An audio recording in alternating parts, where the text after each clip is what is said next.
Marc, c'est à toi de terminer avec le dernier atelier, la dernière synthèse. Merci. Alors, les ateliers du matin et de l'après-midi ont travaillé sur un vaste sujet.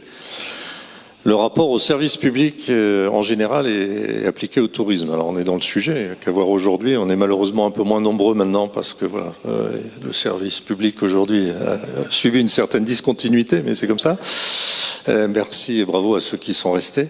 Et justement, avant de se lancer dans les trois hypothèses qui étaient proposées, il y a eu un premier exercice, c'était de pouvoir chacun individuellement associer un mot-clé à la notion de service public.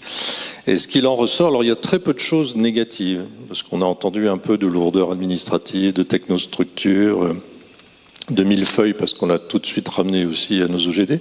Mais ce qu'on a surtout entendu, c'est l'intérêt général. La notion d'intérêt général, c'est unanime. C'est la notion de proximité, et de plus en plus de proximité. C'est aussi la disponibilité, et puis un terme aussi qui a été rappelé très très fréquemment, c'est la notion d'équité. Et à partir de là, évidemment, on est en synthèse, donc on ne peut pas tout rapporter, et désolé si certains n'entendront pas ce qu'ils ont voulu proposer, mais ce qu'on sent bien derrière ça, c'est un attachement de toutes les OGD au service public. Nous sommes tous des bons petits soldats, très loyaux et avec beaucoup de volonté du service public. Et ça, je pense que c'est aussi un élément important. On se considère tous absolument comme partie prenante et acteur d'un service public et notamment d'un service public de proximité. Alors il y a eu dans les discussions préalables aussi des réflexions qui interrogent un peu parce que évidemment et les hypothèses nous amènent à nous poser des questions. On se dit mais nous on veut bien se remettre en question, mais on est régi par des textes, par une loi, alors qui a peut-être été un peu toilettée et remise dans un code. Mais enfin, ça date quand même de 1992, tout ça. Donc la réactivité, c'est bien pour nous, mais le législateur devrait aussi un peu s'interroger, d'autant plus que les textes, ça a été rappelé, sont quand même relativement flous. Donc voilà, tout ça, c'était un peu pour planter le décor. Puis ensuite, on est donc rentré sur trois hypothèses que je vais décrire très sommairement. La première, c'est celle de la continuité un peu de la trajectoire actuelle. C'est finalement un service public qui se rapproche de la qualité de vie, de la proximité de l'habitant, etc., etc. Et puis deux beaucoup plus tranchés, évidemment, c'était l'exercice. Un, c'était la renationalisation du service public, mais on pourrait dire plutôt la recollectivisation du service public. C'est-à-dire que voilà, les décideurs sur les territoires et l'État considèrent que le service public est essentiel, notamment dans le tourisme. Alors, en clair, on y met les moyens, quoi. L'inverse, troisième hypothèse, c'est plus du tout de collectivité, plus du tout d'État. Là, il faut se débrouiller tout seul, quoi, en fait. Et ce que je dois dire, c'est que dans les deux derniers, le deuxième et le troisième, la deuxième et troisième hypothèse, on a eu un peu de mal à rentrer dedans.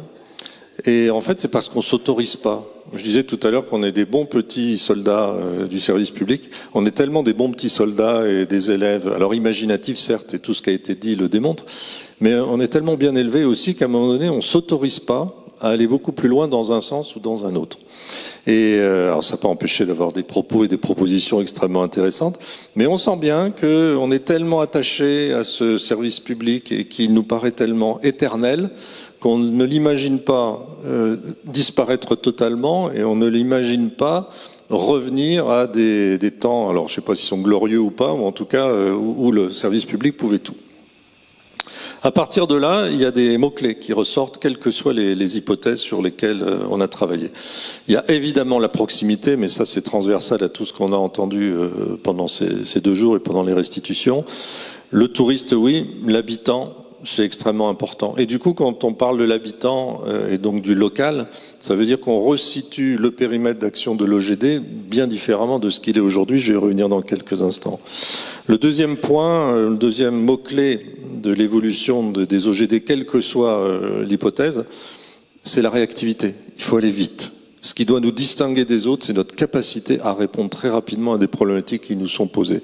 Et moi, ce que j'ai ressenti dans nos scénarios ou dans la façon de traiter les hypothèses, c'est un avantage concurrentiel que l'on revendique par rapport à d'autres. Cette capacité à pouvoir répondre à plein de choses assez rapidement parce que d'autres seraient plus lourds et moins agiles que nous.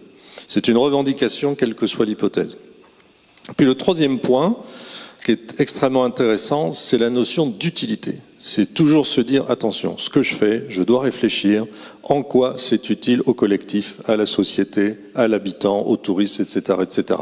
Donc derrière, il y a la notion d'évaluation qu'on sent bien derrière et la quête de sens sur ce que l'on fait pour ne pas être dans le futile, mais dans l'utile. À partir de là, on a eu de très très belles propositions. Alors vous allez entendre des termes que vous avez entendus tout au long de cette matinée. La notion de tiers-lieu, d'agences tout risque, ça a déjà été évoqué, des agences de la qualité de la vie. On a entendu aujourd'hui aussi, ce qui était très intéressant, la notion de TVA, mais avec une autre signification, c'est tourisme à valeur ajoutée. Et puis une idée, moi, qui m'a beaucoup plu, parce qu'on ouvre un champ beaucoup plus large. Alors c'est pas péjoratif pour le reste, c'était très imaginatif, mais là on va beaucoup plus loin. C'est de se dire que finalement nos OGD devaient devenir des organismes qui s'attellent au tourisme, mais aussi à l'ensemble du champ de l'économie sociale et solidaire. Donc une grande ambition, vraiment un grand chantier, mais en tout cas quelque chose qui nous donne envie de nous projeter. Et puis peut-être en conclusion, parce que vraiment on peut pas tout évoquer, il y a eu plein de pistes, mais ça sera retracé dans les comptes rendus écrits que vous recevrez. Finalement, un peu la conclusion de tout ça, c'est que quel que soit le scénario, on sera encore là, quoi. Même s'il y avait plus d'argent, on s'imagine pas les uns et les autres qu'il puisse plus y avoir d'OGD, même s'il était financé par le secteur privé, mais on sera toujours là. Et en fait, je serais tenté de dire et finir par là qu'on est quand même des champions du darwinisme. Bravo. Merci beaucoup. Merci beaucoup. Merci aux 4 rapporteurs pour leur synthèse courte. Non, bougez pas. On a pris du coup un tout petit peu d'avance. Donc si jamais parmi vous il y a des personnes qui souhaitent intervenir, poser une question, réagir, c'est possible. En tout cas, on a le temps de le faire si vous le souhaitez. N'hésitez pas. On n'a pas de micro. Il suffit juste de parler fort.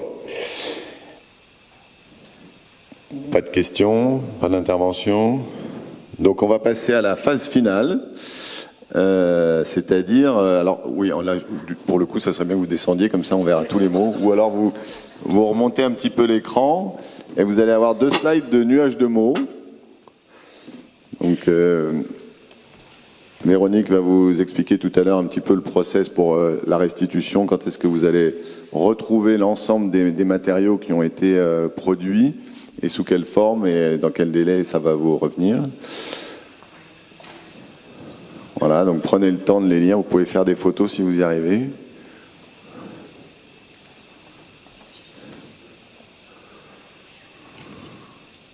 Il y en a une deuxième, hein, donc dès que vous avez fini, vous me dites.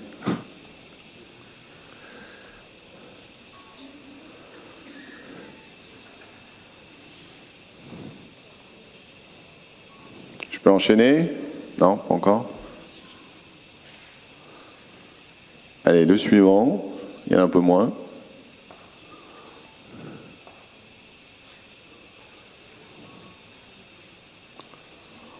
Le spritz, c'est pas l'alcool, hein, je vous le dis tout de suite. C'est un acronyme pour quelque chose que j'ai oublié. J'ai pas oublié le spritz, par contre.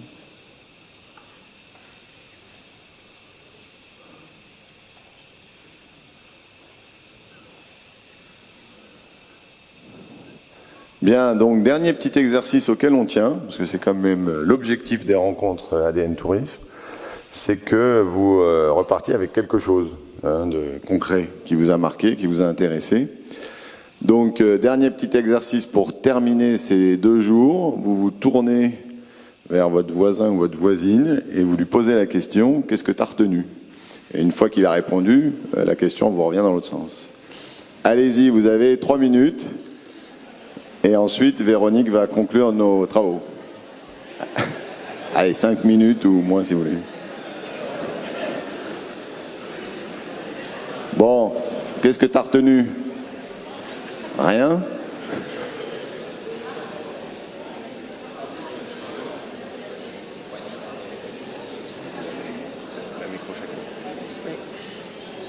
Tiens-le bien.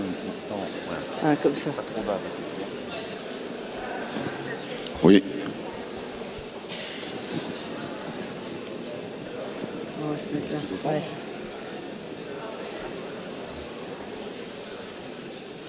Bon, alors je vois que vous avez retenu beaucoup de choses de ces rencontres et qui étaient très riches en échanges. Donc en fait, les prochains travaux, c'est vous allez chacun, tous ceux qui ont participé aux ateliers vont avoir un compte-rendu brut des ateliers auxquels vous avez participé pour avoir une trace. Mais néanmoins, toute cette matière qui a été produite, et il y a beaucoup de matière qui a été produite, elle va être donnée à la commission prospective.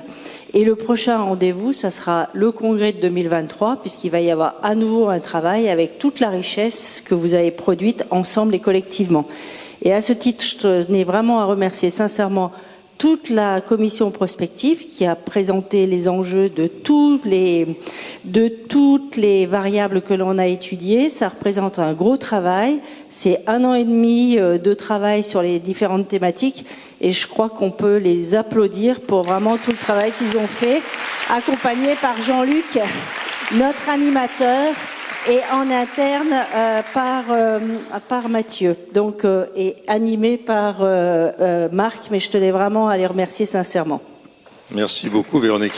Au nom du collectif de la commission, te remercier, vous remercier aussi du soutien, de la confiance que vous nous manifestez. Quelques petits mots, moi à mon tour, et aussi vous demander de les applaudir très fortement, mais on finira peut-être par ça. Donc 2-3 petits mots avant. La première chose, c'est effectivement souligner que ce travail, c'est un travail très collectif qui a demandé beaucoup de passion. On n'a pas vu le temps passer. Je voudrais aussi, tu l'as dit déjà, remercier Jean-Luc très fortement, Mathieu, qui était à côté. Et puis on a eu aussi quelqu'un qui nous a rejoint, qui est pas là aujourd'hui, mais je voudrais remercier, qui s'appelle Ami Engelen, qui a fait un travail super dans le cadre d'un stage. Alors là, on pourra vous envoyer son CV, hein, parce que c'est quelqu'un d'absolument épatant. Enfin, c'est pas le sujet du jour, mais j'en profite. Vous dire aussi, moi, si j'avais peut-être un message, je me permets, Véronique, hein, c'est que chacun puisse rentrer chez soi en disant qu'il a participé à quelque chose où sa parole, ses idées ont la même valeur que les paroles et les idées de tous. Il n'y a eu aucune hiérarchie, ni d'aucun échelon territorial, ni des rôles qu'on peut avoir les uns et les autres, parce qu'on a travaillé sur des sujets qui sont nos préoccupations de demain. Et moi, je voulais vraiment insister là-dessus, remercier. Moi, je suis vraiment enchanté parce qu'on a vécu là pendant ces 2 jours. Il y a eu un collectif incroyable et merci quand vous allez retourner chez vous, si vous le partagez, de le faire transpirer à vos équipes, de partager plein de choses parce que c'est une aventure collective et c'est la force de ce réseau aussi, je me permets de parler aussi en administrateur, c'est la force de ce réseau qui doit être à l'œuvre. On l'a vu aussi, ça a été dit par Maximilien, c'est vraiment du collectif, on a beaucoup de choses à jouer et on a des atouts formidables par rapport à ça. Donc je voulais le rajouter et dire que évidemment on s'en réjouit aussi l'ensemble des commissions, parce que ça a été dit, ça n'est pas fait que par et pour la commission prospective, c'est pour vous tous, il y a l'ensemble de ces commissions qui travaillent au sein d'ADN Tourisme et aussi que moi je voudrais saluer et remercier parce que c'est aussi du matériau pour elle. Et donc pour terminer, je souhaitais qu'on puisse tous remercier très chaleureusement avec des applaudissements l'ensemble de l'équipe ADN Tourisme, toujours aussi présente, réactive et qui s'est beaucoup investie sur ces événements-là. Donc merci à tous.